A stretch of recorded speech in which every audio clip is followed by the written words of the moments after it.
Karena orang Indonesia balik lagi, banyak yang males gara-gara jawaban yang salah. Karena itulah ketika dikatakan itu sudah memang takdirnya Allah, sudah dikodarkan segitu bagi kamu. Akhirnya dia merasa tidak perlu lagi mengeluarkan yang lebih banyak lagi. Nah, jadi aku harus hati-hati menjawabnya. Aku jawab begini. Pertama, yang membuat stres itu bukan apa yang Allah kadarkan kepada kita, tapi membuat kita stres adalah tujuan yang salah. Tujuan, contoh kayak gini deh. Kalau ada orang berpikiran bahwasanya ketika dia kerja itu untuk nyari uang, maka dia akan kecewa ketika yang dia dapatkan tidak sama seperti yang dia harapkan. Betul. Nah, maka tujuan dia adalah uang. Padahal pertanyaannya, bagaimana Allah menganggap kerja? Allah nggak bilang kerja itu untuk cari duit. Tapi kerja bagi Allah adalah untuk bersyukur. Makanya Allah bilang begini dalam Al-Quran. I'malu ala Dauda syukron wa qalilan min ibadiyah syakur. Bekerjalah wahai Daud agar engkau bersyukur. Dan sedikit sekali hambaku yang mau bersyukur kepadaku. Pertanyaannya, Daud ini siapa? Daud ini raja. Dia punya seluruh kerajaan tuh punya dia semua. Seluruh, nggak sebatas Solo doang nih. Semuanya Selalu. nih. Gitu kan ya. Gitu. Jadi semuanya tuh punya dia. Dia nggak kerja mas, nggak apa-apa mas.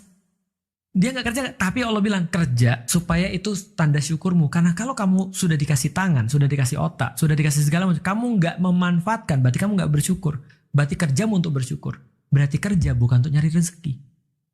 Berarti kerja untuk bersyukur. Pertanyaannya, kalau gitu rezeki dapat dari mana? Rezeki dapat dari Allah.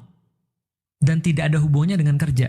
Karena kalau ada hubungan antara kerja dengan rezeki, maka orang yang kerja lebih besar, atau lebih berat, atau lebih keras, atau lebih lama, akan dapat rezeki lebih banyak.